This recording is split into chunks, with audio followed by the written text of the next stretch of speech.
Yo, what's going on everybody? Welcome back to a brand new video on my channel. Sorry for the little hiatus that I haven't posted in about a week or so. That is because I've been in Cyprus for a week with my wife's family. Had a brilliant little getaway. Nice to get away from everything for a little while and kind of get back on it. As I've been gone, obviously a lot has happened. So what we can see on Bitcoin, for example, is you can see this accumulation zone. You've had a left shoulder, head, a right shoulder. So you had the reverse head and shoulders pattern, which I did put on a YouTube short to kind of say, from that point you're going to have a pump. And that was in this zone here. So from there to about there, you've got 11%, which would have been a really nice little trade if you were to listen to that. So what we're seeing here is an accumulation zone that Bitcoin is still within. At the minute, there's no breakout further. So until we start, breaking up above this zone here, it's still in an accumulation. We look like we're going to break above this point, but as you can see, currently we have taken a dip below that high there. I imagine, breaking through 70k and holding above 70k would be really bullish because generally is a round number. You got a lot of retail traders that like to trade around the round numbers. So we can hold 70k and around that zone, or 70 to 69,000, that'd be amazing. That's kind of where we want to see. So 69 is about that area there. So, as long as we can kind of hold around this area, that'd be great. If you look at this from a kind of zoomed out perspective, it does look a lot like a bull flag as you come up in a straight line. We've got the accumulation zone, and then generally from that point upwards, you'd have a push higher. So at the minute, Bitcoin's looking very, very bullish, and it's looking strong. We're not losing these lows. As long as we don't lose these lows, we should be absolutely fine. We kind of want the just accumulation to keep going, and then eventually we'll have that push up higher, which again will push the rest of the market up higher. A couple things outside of crypto that do support this trend.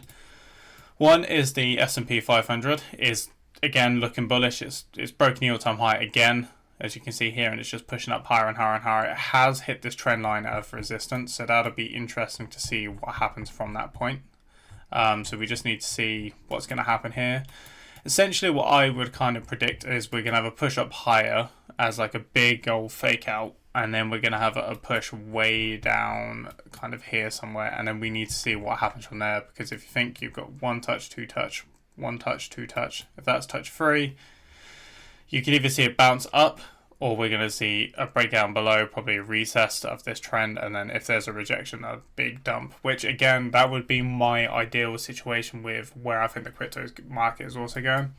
So what I would see is in kind of traditional markets is, especially on the S&P 500, is a push up higher, whether you go 618 or 2618, whatever happens.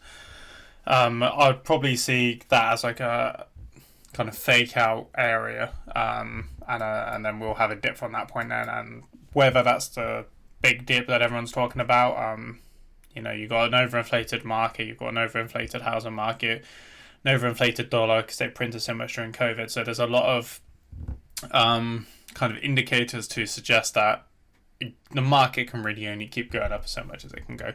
There is a bubble, it's going to pop at some point, it's just kind of a matter of when. But the minute, you had a big bounce and support coming all the way up. There's a lot riding on this being pushing higher. Another thing to back that is, as we said in the previous video, we said price was going to come up here, double top reject, come down into the zone, push up, reject again, kind of around the 50% mark, and then come back into the zone. As we can see, they come fully around the zone, come back up. What I'd probably imagine is we're going to have a bit of chop in here and then a downturn further. Would be kind of my expectation, because at the minute you kind of had a 1, a 2, a 3, and you got, or well, at the minute it's a 3. I'd like a bigger wave down to there, and then maybe 4, 5, and then we see what happens. Again, no, this is looking a lot like Wyckoff accumulation. So you come down, make your low, make a lower low, come all the way up, come down, find that low, and then push up higher. So again, even with the DXY on a long-term perspective, and we're talking years, you can see the accumulation in the dollar, which would suggest that you're going to have a breakout in the dollar eventually.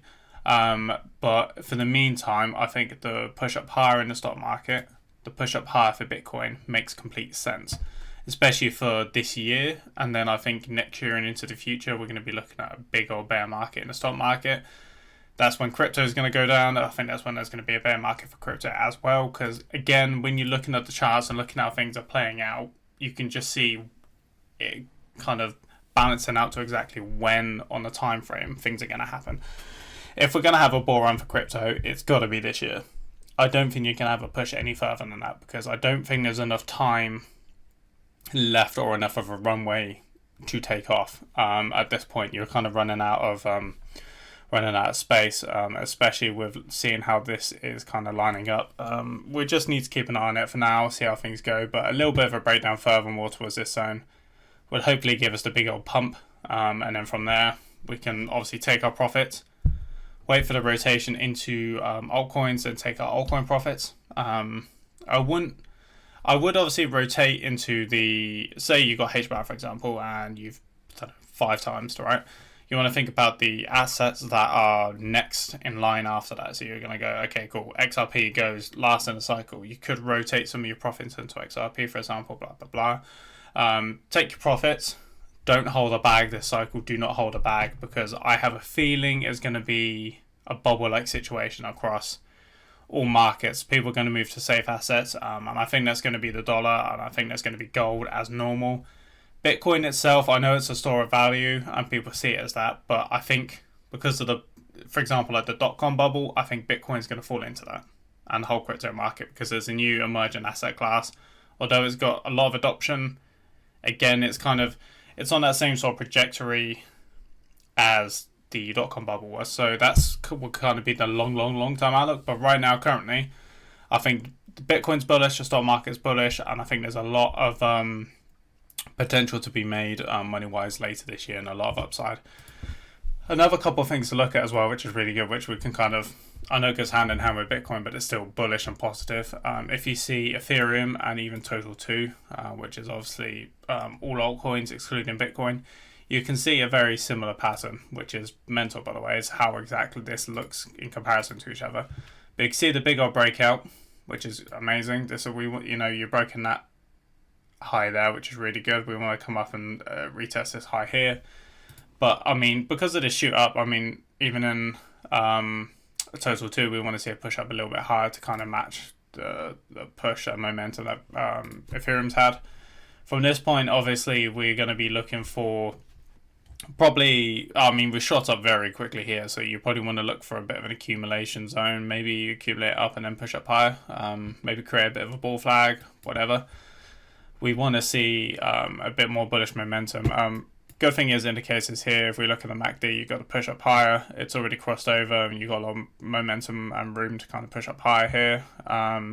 RSI is already pushing up towards the 80% mark, so you've probably only got a little bit more runway over that before we start to see a dip, but we could see something similar to this where, you have a high and then a high there, but, if you're trading it, as soon as you see this, you can have an exercise that follows. So watch out, because you could probably get a short-term trade on the Total 2 or in altcoins generally. But I think we're going to have a bit of an accumulation zone for a while, maybe a bit of a dip, and then we're going to have a push higher at some point. But we need to kind of wait and see what the long-term thing with Bitcoin is. So we want to, we've already broken the all-time high. We've gone above that zone there from last cycle, which is really good and positive. What I'd imagine from this point is we're going to see a drop down, find support along this line here, which is previous cycle high, and then we're going to see the push higher. It's kind of my prediction, because at the minute what you've probably had is a big short squeeze of everyone who's thinking, oh god, this is the end of it from this point here.